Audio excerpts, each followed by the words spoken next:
Cameron Buford here with LA News Observer. Here at SoFi Stadium, outside of the Kinsey art exhibit here, and got Mr. Jason Witt here, Managing Director of all of SoFi, Hollywood Park it is, right? Yeah, Senior Director of Community Affairs, Hollywood Park. So how is it that you chose Kinsey in his work to bring in show off here at SoFi Stadium? Well, we actually engaged the Kinsey family back in 2020, around Juneteenth. Mr. Bernard Kinsey came and did a talk with us about Juneteenth and its significance. And in that talk, we really started to engage them about, showcasing their private collection of African American art and history artifacts here at Hollywood Park. And why do you think this would be a good venue for that, for the showcasing? Well, I think as with pretty much everything else you see at Hollywood Park and SoFi Stadium, this is an experience that you can't really get anywhere else. This collection has traveled the world. It is one of the largest private African American art and history collections, and we really thought it was significant to bring it to SoFi Stadium and back to Inglewood, really. The Kinseys have a large history here in Inglewood. They actually used to own a house right on 11th Avenue. So they have roots here, they have history here, and so does Hollywood Park. And it seemed apt, it seemed fortuitous for us to ensure that the community was able to experience the collection here in Inglewood. And this goes a long way to kind of keeping that word. Not only did you do the voter drive here, you had the turkey drive here, both in Rams and the Chargers here, both NFL teams. So it really keeps with being a mainstay within the community, would you say? Yeah, I think the word community really means a lot to us here at SoFi Stadium in Hollywood Park, and we don't take it lightly. The reason why we are bringing these unique experiences here is for the community. We really want them to experience and be a part of all the things that are going to be happening here at SoFi Stadium in Hollywood Park. You talk about the major events that we have, Super Bowls, WrestleManias, college football national championships, and in addition to that, being able to host the Kinsey African American Art and History Collection is one of those major events that we consider just a real boon for the community. And just great thanks to Bernard and Shirley Kinsey, the Kinsey Collection, their foundation, and the Kroenke Family Foundation, who is really instrumental in bringing this collection here. That's great work out of you, Mr. Witt. Appreciate your time. Thank you.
rich history in These poems on various subjects, religions, and morals. This is the first book of poetry written by an African American woman in this state, in what became the United States. Now, it's a lot to put into a short time, but this young girl is a genius. She arrives on a slave ship called Phyllis.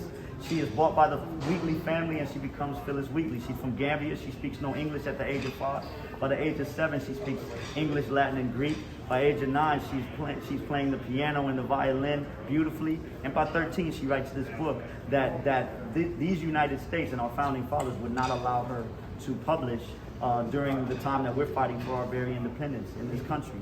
So the family that owned her took her to England to where she was able to produce this book. But just think about how important that is to understanding and how important it is for young people to understand, as far as it's not where you start, it's where you finish, and that these types of contributions should go, should be celebrated for all of us. This young lady, through her contributions, she still passed away, and people didn't, she had no tombstone. People didn't know where she was buried, and that's what's happened in so many ways through our history, in terms of the contributions being erased, being hidden, being buried, and there's no acknowledgement of them. So what we're trying to do is bring all of these people and these contributions into the picture, so that we understand a little bit deeper this important and complex history of America. My last question is, what does it mean to have the collection here at SoFi Stadium and during the Super Bowl? It's I can't overstate how exciting it is. Manager, Chief Curator of the Kinsey Collection. Thank you, sir. You got it. Thank you. Hey, Cameron Buford. How are you, brother? I'm good. I got Mr. Khalil, Chief. What did you say? Chief Director of the Kinsey Collection. You could call it that. Chief Curator Chief would be Curator. the official title. Yes, sir. There you go. Hey, check it out, man. We're here at SoFi Stadium. Super Bowl's a couple weeks away, and you got your collection here displayed right here in the major thoroughway at the SoFi Stadium. What does that mean to you and the collection as a whole? Well, man, this is, first off, America's sport, right? To be able to showcase this during the biggest moment in sports in the year, just is, I have to pinch myself sometimes. We have to pinch ourselves sometimes, because it gives us an incredible opportunity to share. And that's what we've been doing the last 15 years, and through museums and venues, but to do it in such a cutting edge way here at this cutting edge venue is just, I think we're going to get people's attention in a whole different way. Certainly. And that's exciting. Certainly. Now, SoFi Stadium, this Hollywood Park has kind of become a fixture, or they're becoming a fixture here in the Inglewood community. Absolutely. Not only has your family been here for a while, but they're doing a lot of good things within the community. They have the voting drive, they have the turkey drive here. So they're making themselves a staple within the community. Yeah. So how did your partnership with the SoFi Stadium become available so you can do this here? Well, it started from a conversation. It started actually Juneteenth of 2019, I believe, maybe 20. It's been a bit of a blur. But we spoke to SoFi leadership and staff via Zoom, presenting some of these incredible, historical points for in celebration of Juneteenth, but also to really mark the moment and understanding in the movement for Black lives. And for what ensued after that was a conversation about how we could go deeper in our relationship, how we could share something important and powerful together with the city of Inglewood, Greater Los Angeles, and on this type of stage and this platform that is just, offers these cultural moments in an unconventional setting. So, to SoFi Stadium's credit in Hollywood Park, they came to us with a beautiful vision, one that we identified as having a lot of heart and good intent.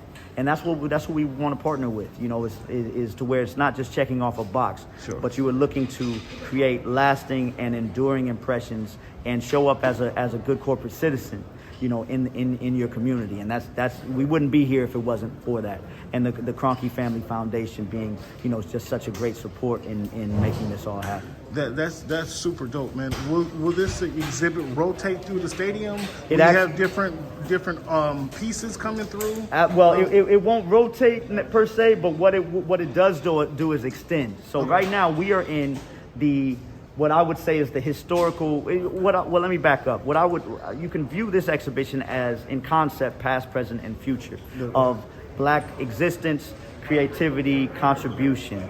throughout our history. And so what we've been able to do is kind of start here in this section with a traditional museum approach, giving visitors a foundational information, set of information, starting as far back as this piece from 1899. May Howard Jackson, a black woman, that was a student at the Philadelphia School of Art, and creating incredible sculpture in the 1800s. I can't overstate how incredible that is if you put that in context of the times. To be a woman, to be a black woman, and then to say that you're going to become a fine artist is just incredible. But that's just an example of so many, incredible points of inspiration that we're sharing in this gallery, and that extends into the second gallery, which kind of puts us squarely in the present. You're dealing with fine art from what we would call masters of our times, modern art, some deceased, some living, but that is hung in a way that makes you feel like you're home. It extends into an area that has a lot of great tech features. We've animated certain pieces for the first time. We're bringing a lot of different moments to life in a really cool, cutting-edge way. And then after that, the second phase of this in March will be an introduction of a contemporary exhibition consisting of young, emerging artists from the LA and Inglewood area based, so that we can position them through the lens of history and say that these artists are the embodiment of everything that came before them, and they are living all of this because of this, and that's a big thing for us to contextualize history, and that it's not past, it's still ongoing in so many ways. That's fantastic. Where can these kids get some information to submit their projects as a piece to kind of be held in the Kinsey collection? Where can they find more information about you guys? We are working with a lot of community groups here and in Inglewood School District, and working on arts programs. So right now we are in the midst of developing some of those channels in which we will be selecting certain artworks. But there will be a host of incredible artists that will be on view here that are directly from the area. Congratulations. Can you just say that information on the entire exhibit is Yes. SoFiStadium.com/Kinsey? There you go. Thank you. Thank you so much. Thank you so much. Appreciate You too, Vanessa. Oh, no.